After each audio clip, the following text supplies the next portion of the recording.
बहुत बहुत स्वागत है एक बार फिर से आप सभी का। जाग उठा भारत देख रहे हैं आप। मैं हूं आपके साथ प्रगति शर्मा और मेरे साथ गायत्री शर्मा भी मौजूद हैं। सबसे पहले बात करेंगे उस खबर की जो आपसे जुड़ी हुई है। अगर आप भी बाजार से लहसुन खरीद रहे हैं तो सावधान हो जाइए।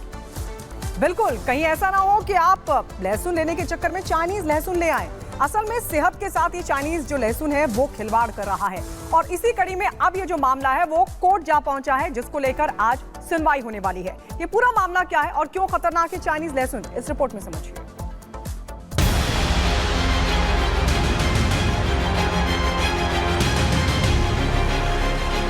चाइनीज लहसुन ने बढ़ाई टेंशन, अदालत में किया गया पेश।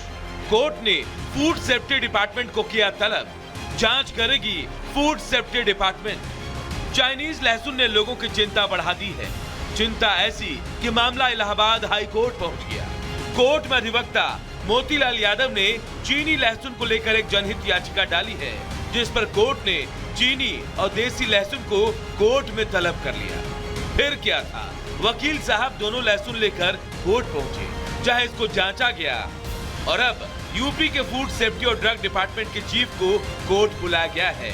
अब फूड सेफ्टी और ड्रग डिपार्टमेंट के चीफ कोर्ट में दोनों तरह के लहसुन की जांच करेंगे। एक जनहित याचिका मैंने हाई कोर्ट में दायर की, जिसमें कोर्ट ने लहसुन, चाइना का लहसुन और देसी लहसुन तलब किया था। कोर्ट ने पूरा लहसुन चेक किया और उसके बाद चीन का लहसुन जो है वो जो यूपी के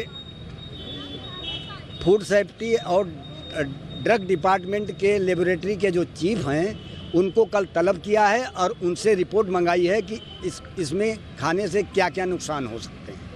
चीनी लहसुन मोटा होता है, देसी लहसुन पतला और छोटा होता है। चीनी लहसुन में फंगस होता है, देसी लहसुन फंगस रहित है। चीनी लहसुन बीमारी की जड़ है, देसी लहसुन से बीमारी नहीं होती। चीनी लहसुन इंसानी सेहत के लिए बेहद खतरनाक है। इसे चीन में केमिकल और कीटनाशक के जरिए आर्टिफिशियल तरीके से ग्रो कराया जाता है। यही वजह है कि इसे भारत में 2014 में बैन कर दिया गया था, जिसके बावजूद मुनाफा कमाने के चक्कर में इसे तस्करी कर भारत लाकर बेचा जा रहा है।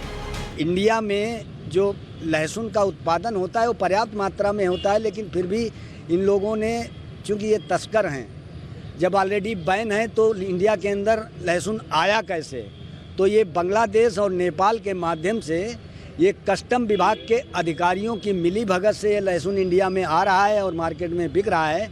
मैंने सीबीआई की जांच करके इस दोषी अधिकारियों के खिलाफ दंडात्मक कार्रवाई करने की मांग भी की है। सवाल सिर्फ सेहत से नहीं जुड़ा है, अब सवाल इसके तस्करी पर भी उठ रहे हैं। बैन के बावजूद कैसे तस्कर इसे चाइना से मंगाकर पूरे भारत में धड़ल्ले से बेच रहे हैं? तस्करी का चीनी लहसुन के जरिए खुलेआम जहर बेचा जा रहा है और लोगों की सेहत से खिलवाड़ किया जा रहा है। तो अगली बार जब बाजार जाएं तो लहसुन जरा ध्यान से खरीदें, नहीं तो आपकी जान भी खतरे में पड़ सकती है। Bureau report, Republic Bharat. तो ये लहसुन कितना खतरनाक है और क्यों इससे सावधान रहने को कहा जा रहा है, आपको समझाते हैं। सेहत के लिए बेहद हानिकारक बताया जा रहा है, खतरनाक बताया जा रहा है। मौजूद फंगस से हो सकती है गंभीर बीमारियां। जो फंगस इसमें मौजूद होती हैं उससे आपकी तबीयत खराब हो सकती है। इसके अलावा आर्टिफिशियल तरीके से उसे उगाया जाता है, नेचुरली ग्रो नहीं होता। केमिकल और कीटनाशकों के साथ इसका इस्तेमाल किया जाता है, इसको उगाया जाता है। इस वजह से ये और ज्यादा हानिकारक हो जाता है। सिंथेटिक तरीके से, सिंथेटिक की वजह से भारत में खेती पर प्रतिबंध है और यहाँ पर ऐसा लहसुन या इस तरीके की सब्जियां नहीं उगाई जा सकती है सिंथेटिक तरीके से। चीन दुनिया का सबसे बड़ा लहसुन उत्पादक है। सेवन से लीवर, किडनी और नसों की समस्या हो सकती है, आंखों की रोशनी भी कम हो सकती है। इसलिए लहसुन बहुत खतरनाक बताया जा रहा है। और अगली खबर के लिए रुक करेंगे गायत्री का।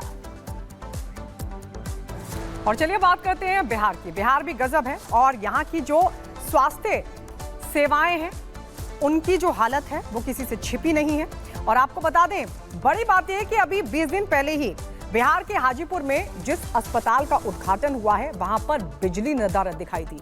और देखिए हैरानी की बात, बिजली वहां पर है नहीं, लेकिन एक महिला की बिना बिजली के डिलीवरी कराई गई। ये हैरान करने वाली सच्चाई समझिए इस रिपोर्ट में।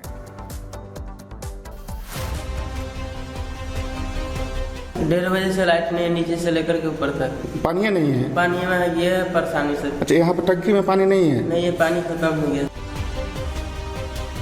पेशेंट का एगो डिलीवरी करा है मोबाइल बार करके, दूसरा पेशेंट पहुंचा हुआ है 1-1.5 घंटा से, उसको पानी चढ़ाना है, कोई व्यवस्था नहीं है। वर्ल्ड क्लास अस्पताल तैयार, सुशासन राज्य में स्वास्थ्य सिस्टम लाचार।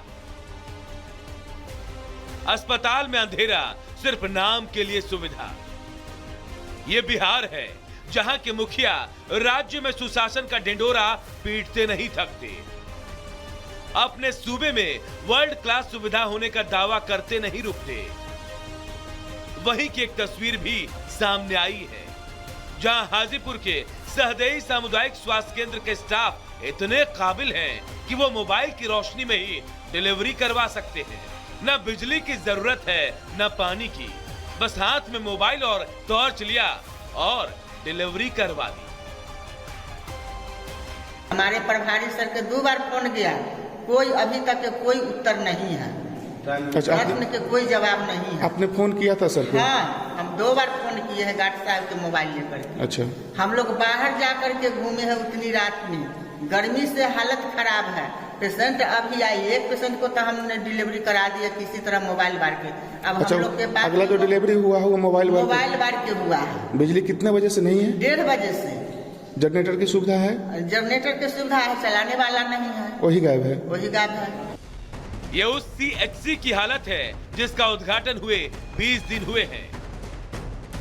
बिहार के सीएम नीतीश कुमार ने रिमोट से बटन दबाकर नए स्वास्थ्य भवन का तोहफा दिया, लेकिन 20 दिन के अंदर ही ऐसा 2 बार हुआ जब अंधेरे में प्रसव कराना पड़ा।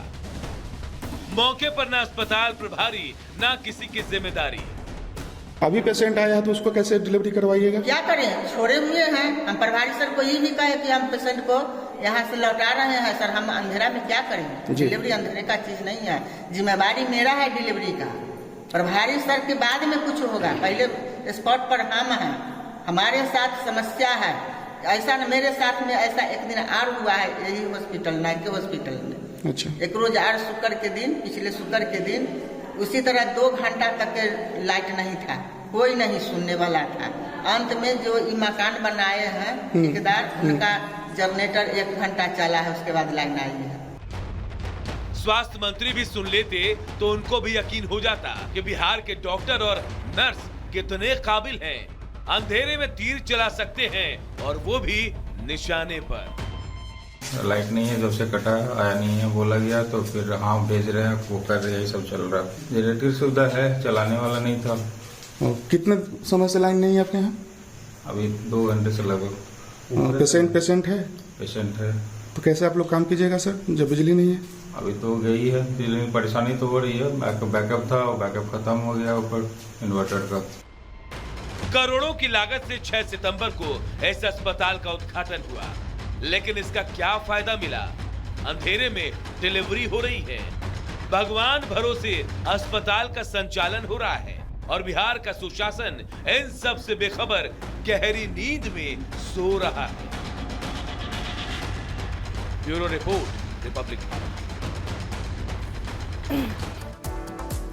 आगे बढ़ते हैं, बात इजराइल हिजबुल्लाह जंग की करेंगे। इजराइल ने अब हिजबुल्लाह के खात्मे के लिए एक और कदम उठा लिया है। पहले पेजर एक्सप्लोजन करवाया, उसके बाद हवाई अटैक और अब ग्राउंड ऑपरेशन की तैयारी है। और माना यह जा रहा है कि असल में जैसे गाजा में हमास के खात्मे के लिए उसने कहानी लिखी, अब इजराइल एक कदम और आगे बढ़ते हुए हिजबुल्लाह के खात्मे की पटकथा भी लिख रहा है। कैसे, इस रिपोर्ट में देखिए।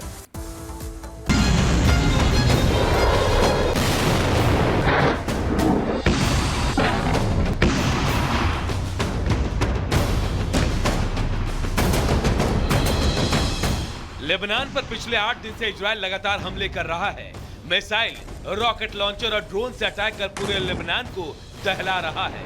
हर तरफ नजर आ रहा है कोहराम और दिख रहा है लाशों का अंबार। हिजबुल्लाह के खात्मे के लिए नेतन्याहू ने जो कसम खाई उसे आईडीएफ पूरा कर रहा है। पिछले 1 हफ्ते में हिजबुल्लाह के 2 कमांडर ढेर कर दिए गए। आईडीएफ के दावे पर मुहर तब लगी जब उसने भी कबूला कि इजरायली हमले में उसके वायु रक्षा और ड्रोन कोर्स का संचालन करने वाले कमांडर मोहम्मद हुसैन सरूर की मौत हो गई। हवाई हमले के बाद अब इजराइल गाजा की तरह लेबनान में घुसकर हमले की तैयारी कर रहा और इसके लिए इजरायली सेना की सबसे खतरनाक जियोन विंग को भी एक्टिवेट कर दिया है। जियोन विंग जमीनी ऑपरेशन शुरू करे उससे पहले एयर स्ट्राइक के जरिए सैनिकों और टैंकों के लेबनान में घुसने का रास्ता साफ किया जा रहा है।